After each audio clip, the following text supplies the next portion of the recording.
Oi meu povo, tudo bem com vocês? Sejam bem-vindos ao meu canal novamente. Eu abri uma caixinha de perguntas lá no Instagram para vocês mandarem todas as dúvidas que vocês tinham a respeito de bolsa de valores ou sobre investimento no geral. E aí vocês mandaram e nesse vídeo eu vou responder as dúvidas que todo mundo tem a respeito da bolsa de valores e investimentos. Tem muita pergunta legal e eu tô muito ansioso para fazer esse vídeo porque eu não esperava tanta coisa legal pra gente falar aqui hoje. E antes da gente conversar, eu só queria te falar para você me seguir no meu Instagram se você não segue ainda, porque lá tem muita coisa legal e seguindo lá você consegue participar de vídeos como esse, fechou? Bora lá então começar. O Rian mandou: vale a pena investir em fundos imobiliários com o aumento da taxa Selic? Para quem não sabe, né, a taxa Selic aumentou, ela tá valendo aí um pouquinho mais do que ela estava antes, então isso quer dizer que os rendimentos de renda fixa passam a render um pouquinho mais do que antes. Agora ela tá em 2,75, antes ela tava em 1,7, né, se não me engano. Enfim, ela tava com um valor bem abaixo disso. Bom, Rian, vale a pena? Não vale a pena ainda. Vou ser bem direto aqui.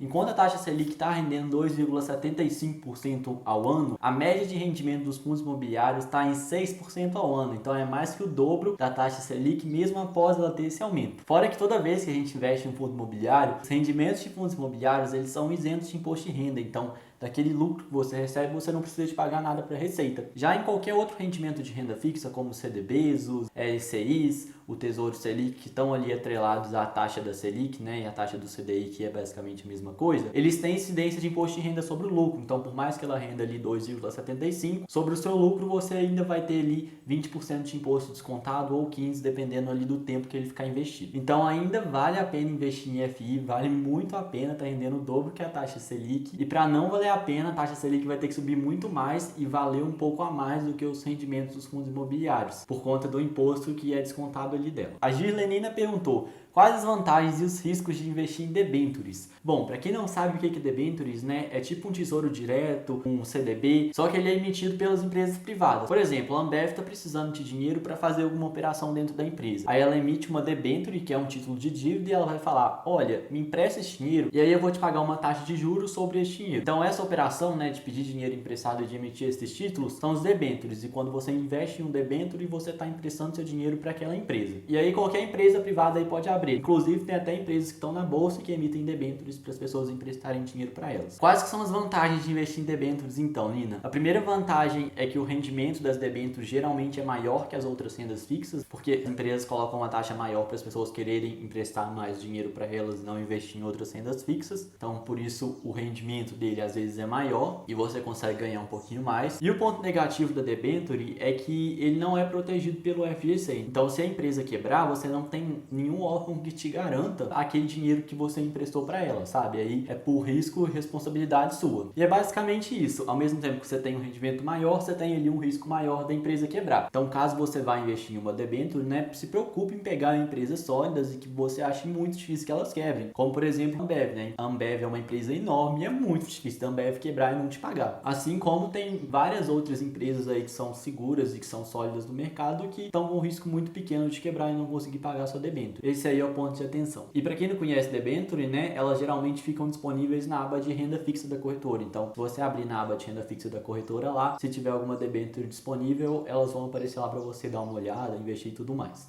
A Nathalie perguntou: se o FI está R$10 um dia e no outro dia ele cai para R$9, os dividendos eles permanecem com o mesmo valor ou eles também caem de acordo com o preço do fundo? Eles permanecem ao mesmo valor, Nathalie. O que acontece? São coisas diferentes. O dividendo que o fundo paga é uma coisa e o preço do fundo é outra coisa. O preço do fundo ele é só o valor que aquele fundo é negociado lá na bolsa. Então, se você paga 10, se você paga 9, você só está pagando o valor dele. O dividendo que aquele fundo paga é o lucro que aquele fundo está tendo com os aluguéis das casas que ele aluga. Então, o valor que aquele fundo está valendo lá na bolsa, ele não tem nada a ver com os dividendos, porque se aquele fundo hoje vale 10 e amanhã ele está valendo 9, o lucro dele ele não muda só porque o valor na bolsa mudou, né? As pessoas vão continuar pagando os aluguéis e ele vai continuar recebendo os lucros, né, para te distribuir. Então não interfere em nada. Só vai interferir se as pessoas pararem de pagar os aluguéis ou tiver alguma coisa nas casas que ele tem ou nos imóveis, aí sim pode interferir no dividendo que ele paga. A Gabi perguntou: a Wiz tende a perder valor sem a CEF, quero investir, mas acho muito arriscado. Então, para quem não sabe o que é o Wiz, é uma empresa da Bolsa de Valores do ramo de seguridade, né? Ela vende seguros. E para quem ainda não sabe o que é CEF também, é a Caixa Econômica Federal, nosso bancão aí. Então, ela não tende a perder valor sem a CEF, né? Ela já perdeu o valor sem a Caixa Econômica. Só para contextualizar para todo mundo que não conhece o caso, a Wiz era uma empresa de seguradora e a maior cliente dela, né, era a Caixa Econômica Federal. A Wiz era presente dentro das agências da Caixa e vendia os seguros lá na Caixa. E aí, todas essas vendas que a Wiz fazia de seguros lá na Caixa representavam 70% de todo o valor que ela ganhava. Só que esse ano, o contrato entre a Wiz Soluções e a Caixa Econômica, ele venceu. E a Caixa Econômica escolheu não renovar esse contrato com a Wiz. Então, quando a Wiz parou de perder esse cliente que ela tinha, né, que era a Caixa Econômica Federal, ela automaticamente perdeu 70% de todos os rendimentos que ela tinha, porque afinal os rendimentos da Caixa representavam 70% do valor total que ela ganhava. Então agora a receita dela caiu aí para 30% do que era antes, por conta dos seguros na Caixa que ela parou de vender. Com isso, ela já perdeu uma grande fonte de receita e consequentemente perdeu muito valor na Bolsa de Valores. Eu tava olhando e ela desvalorizou assim 40, 50%. Então quem tinha essa ação por 10, agora ela tá valendo R$5, então o valor ela já perdeu. E sobre você investir ou não, né, igual você falou aqui que é arriscado, vai muito do que você acha agora que é o futuro da empresa. Eu vi que eles estão agora investindo em operações de créditos imobiliários e financiamentos imobiliários. Então eles estão tentando partir para uma linha de negócios diferentes. Se você achar que essa nova linha de negócios pode dar certo e você vê potencial nela, tudo bem. Pode ser um bom investimento para você, mas aí vai muito da sua opinião e se você acha que essa nova estratégia dela vai dar certo. Mas todo mundo que for investir em Wiz tem que ficar ciente que esse retorno da ação, né, esse crescimento da empresa, ele vai demorar um pouco e vai ser pro longo prazo, já que ela perdeu muito das receitas dela agora, ela ainda está com projetos para aumentar. Esses projetos ainda não foram totalmente executados, então ela está crescendo aos pouquinhos, vai demorar um pouco, então só daqui 2, 3 anos. Aí tem que ter isso em mente. O Newton perguntou: qual que é a sua opinião sobre Taesa? Eu tenho ela na carteira e eu acho o máximo. Olha, eu também adoro a Taesa. Para quem não conhece a Taesa, ela é uma empresa de distribuição de energia elétrica, ou seja, as empresas de geração elas geram energia e a Taesa distribui a energia para as casas, entre os estados e tudo mais. A Taesa ela é muito conhecida na Bolsa de Valores e por muitos investidores holders porque ela tem um dividend yield muito grande, ou seja, ela paga muitos dividendos para os acionistas. Ela está pagando aí mais ou menos ao ano 10% de dividendos, que é muita coisa e vai muito além da renda fixa e está passando até os fundos imobiliários. Sobre os resultados da Taesa, ela é uma empresa muito consistente que vem crescendo ao longo dos anos, então eu também gosto muito dela, Nilson. A gente compartilha aí do mesmo amor que a Taesa. Eu acho que ela é sim uma boa empresa e que vale a pena quem quer receber dividendos estudar ela e ver como ela ganha dinheiro e ver se faz sentido para a carteira. Não estou recomendando nenhuma ação, né? Só estou dizendo que talvez seja legal vocês darem uma olhada nela. De forma nenhuma eu estou falando para vocês comprarem alguma coisa, fechou? A Nathalie fez uma pergunta muito legal, ó. Por que falam que a ação é bom se o que dá dividendos são os FIs?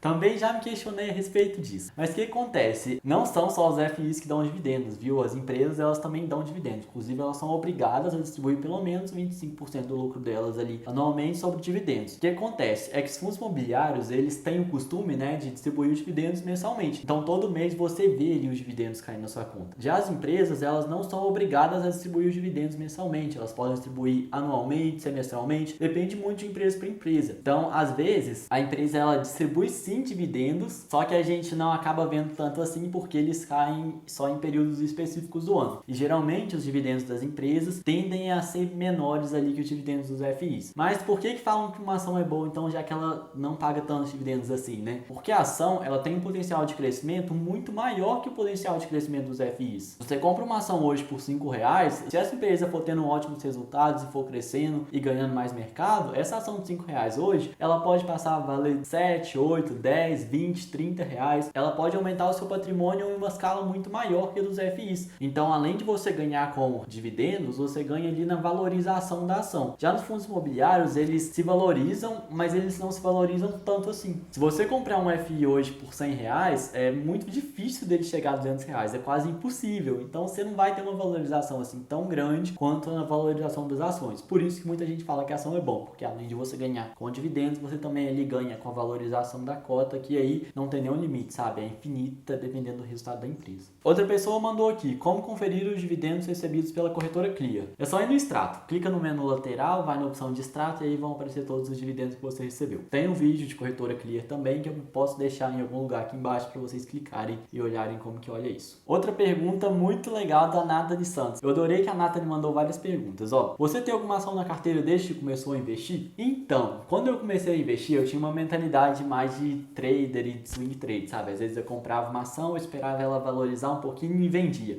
Era basicamente isso. Eu nunca cheguei a fazer day trade para não ter que fazer imposto de renda no mês seguinte, mas eu fazia a swing trade, né? Que é tipo comprar hoje e amanhã a ação aumentou depois da manhã, daqui uma semana, eu pegava e vendia ela para ganhar ali a diferença na valorização. Então não, eu não tenho nenhuma ação desde que eu comecei a investir, porque antes eu fazia uns trades aí, mas eu tenho umas ações bem antigas aí, que depois que eu mudei a minha mentalidade, eu comecei a comprar e daí eu nunca mais vendi nenhuma ação. Essa chavinha aí de nunca mais vender virou na hora que eu fui declarar imposto de renda, que eu vi aquele tanto de venda que eu tinha feito no ano, eu falei assim, meu Deus do céu, não vai dar para continuar com isso. Outra pergunta aqui, você usa Nubank ou PicPay? Então, eu basicamente não uso muito nenhuma dessas contas. Eu tenho conta nas duas, no Nubank e no PicPay, só que no Nubank me deu um limite muito pequeno e não é viável para eu utilizar a conta deles, sabe? Não dá, eles me deram um limite de R$500, se não me engano. Não dá para ter um limite no cartão desse valor. Então, eu não uso o Nubank justamente por conta do meu limite. E o PicPay eu não uso porque... não sei por que eu não uso o PicPay. Eu acho que eu nunca precisei de usar. Todo o dinheiro da minha reserva de emergência, ele fica no CDB do Banco Inter, que rende a mesma coisa que no Nubank, né? E rende um pouco menos que o PicPay. Mas eu acho mais fácil ficar tudo lá, porque a minha conta principal é lá mesmo. Então, sempre que eu preciso, eu mexo só lá, sabe? Eu não gosto de ficar tendo várias contas e aí precisou de uma coisa, vai no PicPay, precisou de outra, vai no Nubank, precisou de outra, vai no Banco Inter. Eu gosto de tudo num lugar só, que facilita pra mim, pra quando eu vou fazer minhas operações. Mas assim, Nubank, Banco Inter rende a mesma coisa, Tesouro Selic, mesma coisa também.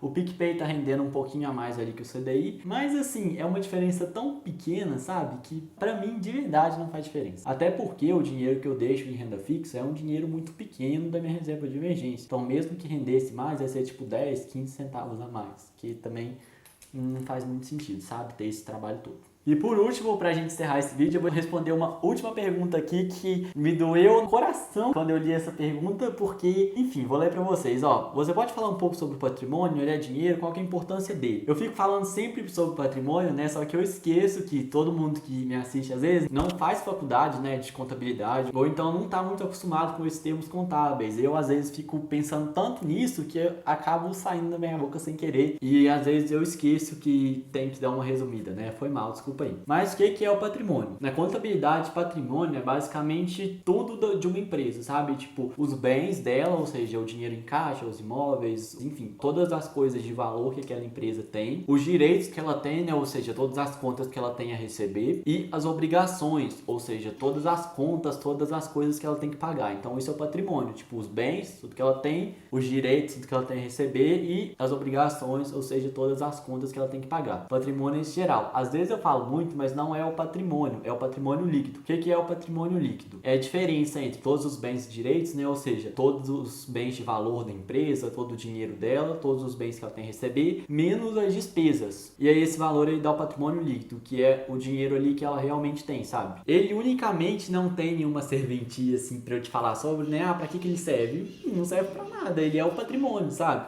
Mas é com ele que a gente faz algumas comparações contábeis na hora de analisar as ações. Por exemplo, o ROI. O ROI é o retorno sobre o patrimônio líquido. Com base no ROI, a gente consegue entender o tanto que aquela empresa está gerando de retorno, né, com base no patrimônio dela. Quantas vezes do patrimônio dela ela consegue gerar de retorno. Essas comparações que a gente faz. A única coisa que vocês têm que ficar espertos em relação ao patrimônio é que às vezes o patrimônio ele pode estar negativo, porque a empresa ela tem muito mais dívidas do que bens. Aí nesse caso ele serve também para te mostrar, né, uma empresa muito endividada. E basicamente é isso. Essas foram as dúvidas que todo mundo pergunta sobre Bolsa de Valores. Eu espero que vocês tenham gostado desse vídeo. Se você gostou, me segue no Instagram, porque lá tem muita coisa legal. Deixa um like aqui embaixo e se inscreve no canal também para acompanhar sempre os nossos vídeos. Eu vejo vocês na próxima e até mais. Tchau, tchau!